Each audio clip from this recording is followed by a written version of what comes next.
구사구 건강 클리닉 시간입니다. 눈이 좀 뻑뻑하거나 뿌열 때가 있죠. 네, 건조한 계절이 되면서 이게 더욱 심해지기도 하는데, 자, 오늘 이 시간에는 안구 건조증에 대해서 자세히 알아보겠습니다. 눈시원 안과의 이현석 원장 오셨습니다. 원장님 안녕하세요. 네, 안녕하세요. 네, 반갑습니다. 네, 반갑습니다. 일반적으로 눈이 건조하면 이제 안구 건조증이다 이렇게 의심을 하게 되는데 정확하게 어떤 질환인지 좀 말씀해 주시죠. 원장님. 그래요. 그 사람의 안구가 결국 이제 그 보습을 해주는 눈물층이라는 게 있는데 네. 이 눈물층의 그 양 음. 또는 그 질적인 변화가 생기면서 그것으로부터 생기는 모든 눈의 불편한 증상들을 우리가 다 통틀어서 이제 안구 건조증이라고 하죠. 네. 그렇다면은 안구 건조증에는 어떤 증상들이 있습니까?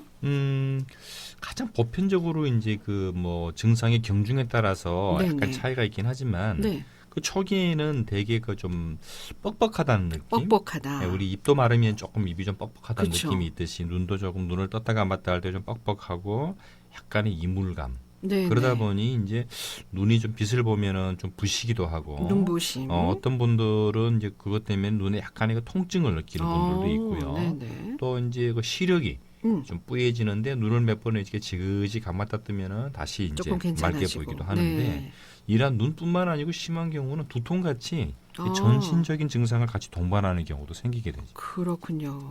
그러면 이 안구 건조증은 왜 생기는 겁니까? 노안 때문에 나이가 들어서 그런가요? 네, 1차적인 것은 이제 눈물의 그 아까 말씀드린 질과 양이 떨어지는 걸 얘기하는데 네네. 연령적인 것도 굉장히 커요. 왜냐하면은 그 40세를 전후해서 네. 몸의 모든 그 생체 분비물의 기능들이 좀 저하되는 식으로 접어들거든요. 아, 그러다 그렇죠. 보면 아무래도 이제 그 눈물의 그 분비량 또는 네. 질적인 변화가 생기기도 하는데 이뿐만 아니고 요즘 그 젊은 층에서도 굉장히 건조증을 그러니까요. 호소하는 경우가 많거든요. 네. 그것은 이제 그 생활 환경적인 요소도 있는 거죠. 이제 음. 뭐 우리 기후가 이제 그 안구 건조증이 심해지는 좀 건조한 기후로 네. 접어들잖아요. 또 그리고 요즘 그 많이 그 사용하는 전자기기들, 네. 요즘 거의 뭐 스마트폰이더라고요. 그렇죠. 이런 거를 이제 집중해서 보다 보면 저희가 이제 눈물이 그 우리 운전하시니까 이거 비유가 맞겠다. 우리 창문 닦을 때 그 왜 샤시가 이렇게 왔다 갔다 해서 물 묻히듯이 네. 안구도 눈을 깜빡깜빡할 때마다 이제 눈물층이 이제 묻어나게 되겠죠. 아. 그래서 이렇게 눈을 적당하게 좀 깜빡깜빡거려주는 횟수가 네. 이 생략적으로 정해져 있는데 네. 이 집중적으로 스마트폰을 많이 보다 보면은 자기도 모르게 이 눈 깜빡이는 횟수가 줄어들게 줄어들게 돼요. 되는군요. 그러다 보면 이제 건조증은 젊은 층에서도 유발할 수가 있고 네. 또 이제 특히 컨택트 렌즈 이렇게 많이 쓰시는 네, 분들은 그렇죠. 그 눈의 표면에 신경이 좀 무뎌지거든요. 네. 그러면 초창기에 본인이 이제 그 눈이 건조할 때 느껴지는 깜빡임이 줄어들게 되니까 상대적으로 이런 건조증이 더 악화되는 경우도 있고요. 그렇습니다. 자, 그러면 여기서 오늘의 퀴즈 OX 문제 우리 원장님께서 한 번 더 출제해 주시겠습니다. 네. 네, 오늘의 문제는 안구 건조증 예방을 위해서 수분을 공급해 주는 것이 중요하다. 네. 맞으면 자, O, 틀리면 X. 네, 거의 그렇습니다. 상식적으로 생각하셔도 될 것 같은데. 네, 너무나 상식적인 오늘 질문이 아주 예쁩니다. 네, 짧은 글 50원, 긴 글 100원, 정보 이용료가 있는 샵 0949번 문자 메시지로 정답을 보내주시면 되겠습니다. 이건 나도 안구 건조증 아닌가? 이런 자가 진단법이 있을까요, 원장님? 네, 뭐 간단하게 할 수 있는 자가 진단법이 있어요. 이거 우리 네. 어릴 때 많이 했는데 그 눈싸움 있잖아요. 서로 서로 딱 쳐다보고서 쳐다보는 이제 거. 먼저 깎는 사람 진다.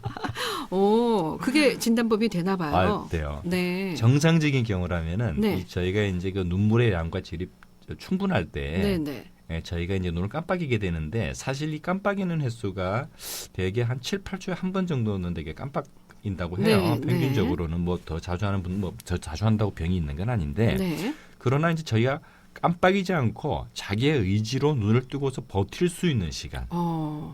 그 눈물량이 충분하면 버틸 수가 있는데 네. 그 눈물량이 충분하지 않으면 못 버텨요. 눈이 막 따갑고 따갑고 아파서 네. 그 시간이 대략 한 20초 정도거든요. 그래서 뭐 그렇다고 해서 그럼 18초면은 저는 건조증입니까? 이런 거는 아니고 네. 평균 20초에서 플러스 마이너스 한 3초. 근데 심한 분들은 거의 5초도 못 견디는 분도 있고요. 그래요? 네네. 네. 10초도 못 버티겠다. 이러면은 조금 이제 자기가 의외로 10초가 참 긴 시간입니다, 원장님. 길어요. 저는 해보니까 안 되더라고요. 그래요? 저는 건조증이. 네. 그 외에도 이제 그 아까 말씀드린 그런 건조증 증상도 있을 수가 있고 네. 눈이 유달리 과거엔 그렇지 않았는데 자주 충혈되는 분들. 그것도 이제 눈이 마르면은 자극되면 충혈이 좀 자주 그렇죠. 오거든요. 그리고 아침에 일어났는데 눈이 뭐 거의 딱 달라붙어서 뜨기가 힘들다. 네. 이러한 경우도 이제 자가 진단법이 될 수 있어요. 알겠습니다. 근데 겨울만 되면은 찬바람에 이제 밖에 나가시면 그냥 눈물이 줄줄 흐른다는 분들도 계시는데 이런 경우는 어떻게 해야 될까요? 저희 안과에 많이들 오시죠. 네. 그래서 이런 분들은 되게 말씀들이 그 눈물길을 좀 뚫어달라고. 눈물기를 눈물이 철철 넘치니까 어디 막힌 거 아니냐. 그 눈물길을 뚫어달라고 오시는 분들이 있어요. 물론 네. 그런 경우도 있어요. 저희가 네, 그 비룡한 폐쇄라고 해서 이 건조증하고 조금 차이가 있는데 네. 그런 경우도 있지만은 이거 역설적으로 건조한데도 눈물이 줄줄 흘러요. 그런데 이제 여기서 제가 보충 설명드리면은 눈물은 두 가지 성분이 있거든요. 네, 네. 말 그대로 순수한 수분과 네. 거기에 약간의 그 오일 성분이 같이 있어요.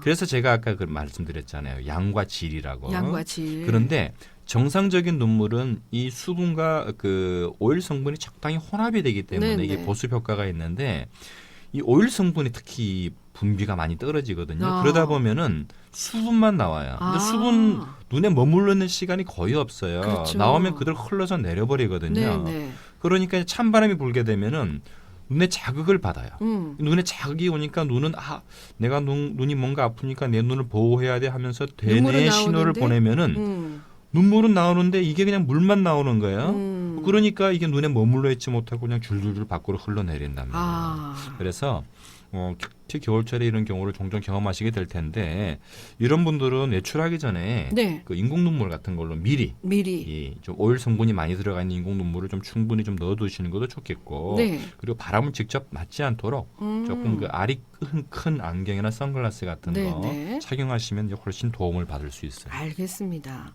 생활 습관을 조금 바꾸시면 안구 건조증 예방할 수 있을까요, 원장님? 네, 많은 도움을 받아요. 네. 일단은 몸에 이제 물이 많이 나오려면은 일단 많이 드셔야 되겠고, 예. 뭘 드셔야 되는지는 아실 거고. 그것 외에도 이제 적절한 그 습도를 유지해 주는 게 중요한데, 우리 그 운전 기사분들도 이제 조금 지나면은 이제 히터 틀어둬야 되잖아요. 그렇죠. 예, 손님들 타시면. 그런데 그 좁은 공간에서 히터를 틀게 되면은 금방 건조해져요. 네, 맞습니다. 굉장히 건조해지기 때문에 아파트도 마찬가지잖아요. 그렇죠. 온방을 하게 되면 금방 건조해지는데 가습기를 쓰는 방법도 있겠지만 그 빨래나 젖은 수건 같은 것 가지고 실내 살 수도 있고 우리 기사분들은 그 자기 그 발 밑에 그 시트 거기가 조금 약간 축축할 정도로 깨끗한 물로 좀 이렇게 수분해 놓으면은 상당히 그러한 그 실내 습도를 유지하는 데 도움이 돼요. 그리고 이제 말씀드린 것처럼 그 전자제품들 이렇게 보실 때도 각도를 되도록이면은 눈 아래쪽으로. 왜 그럴까요? 그럼 눈을 좀 내리깔게 되잖아요. 네, 내리깔죠. 그러면 눈이 떠지는 그 반경이 좁아지니까 상대적으로 눈에서 수분 증발되는 것을 조금 막아줄 수도 있고. 네, 알겠습니다. 그런 방법들이 있어요. 네, 그 건조증 예방을 위해서 또 음식은 어떤 걸 먹으면 좋을까요? 크게 이제 두 가지 종류인데 아까 말씀드린 것처럼 그 오일 성분을 그 잘 생성하기 위해서 그 원재료가 되는 게 저희가 이제 학문적으로 오메가3 기름이라고 얘기를 하는데 이게 어디 주로 많이 들었냐면은 그 우리 부산 시어 고등어처럼 등푸른 생선이 많이 들어있거든요. 뭐 참치, 정어리, 뭐 요즘 또 강원도 가면은 뭐 까나리인가요? 걔도 등푸른 생선 아닌가? 그런 뭔가 이제 그 등푸른 생선류에 많이 들어있으니까 이러한 걸 통해 물론 약으로도 뭐 드시는 분들도 있긴 하지만 이러한 거 한 가지. 그다음에 이제 비타민 A는 전체적인 눈의 신진 대사를 원활하게 해줘요. 그래서 이런 비타민 A는 토마토, 사과, 당근, 부추 같은 이런 야채류에 많이 들어있기 때문에 이러한 음식 조금 겨울철에 좀 충분히 드셔주시면 예방에 도움을 받을 수 있습니다. 알겠습니다. 네, 방치하면 다른 질환으로 연결될 가능성이 있습니까? 그렇죠. 저희가 모든 신체 구조가 이렇게 조금 이렇게 젖어 있는 것은 여러 가지 기능이 있는데 그 중에 제일 중요한 기능이 뭐냐면은 몸에 들어오는 여러 가지 이물질이나 특히 세균 같은 것들을 이렇게 세정시켜주는 작용을 하거든요. 네. 말 그대로 이제 보호막 작용을 하는 거예요. 그런데 이러한 것들이 없게 되면은 직접적으로 조직에 그런 세균이나 바이러스가 침투하기가 쉬워지죠. 그리고 그 조직 자체도 조금 헐게 되고 상처를 입게 되고 그 상처가 입힌 조직에 세균이 침입하게 되면은 결막염, 각막염, 심한 경우는 궤양 같은 중증의 염증 질환으로도 연결될 그런 가능성이 있죠. 네. 자, 그러면 마지막으로 안구 건조증 치료법은 어떻게 될까요? 1차적으로 어쩔 수 없어요. 몸에서 이렇게 생성이 좀 덜 되는 부분이기 때문에 이제 외부에서 이렇게 보충을 해줘야 되는데 가장 대표적인 것들이 이제 인공 누액제제가 되겠죠. 그런데 인공 누액제제가 처음에 간편한 인공 누액제제부터 증상에 따라서 아까 말씀드린 것처럼 그 좀 오일 성분이 좀 많이 들어간 제제도 있고 해서 초창기에 자기가 건조증이 좀 잠깐 있을 때는 본인이 그 약국에서 그냥 처방전 없이도 살 수 있는 인공 누액들이 있어요. 번거롭게 병원에 방문하실 시간이 안 되시면. 그런 걸 가지고 처음에 치료를 시작해 보시는데 그런 걸 쓰는데도 좀 증상이 호전되지 않으면 일단 진료를 받으셔야 돼요. 되겠네요. 정확하게 건조증의 정도라든지 또 눈물층에서 본인이 정말 모자란 게 뭔가라는 걸 찾아가지고 거기에 특화된 안약을 골라서 쓰셔야 되고요.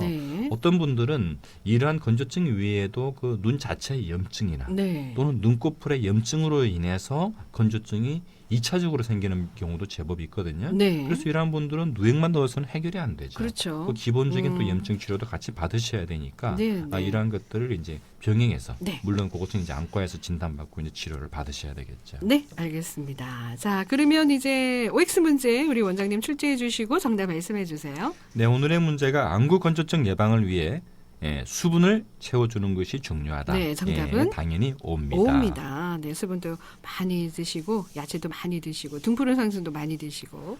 자, 오늘은 안구 건조증에 대해서 눈시원 안과 이현석 원장과 함께했습니다. 원장님 고맙습니다. 네, 감사합니다. 네, 자, 내일 이 시간에는 포경 수술에 대해서 알아보는 시간 준비합니다.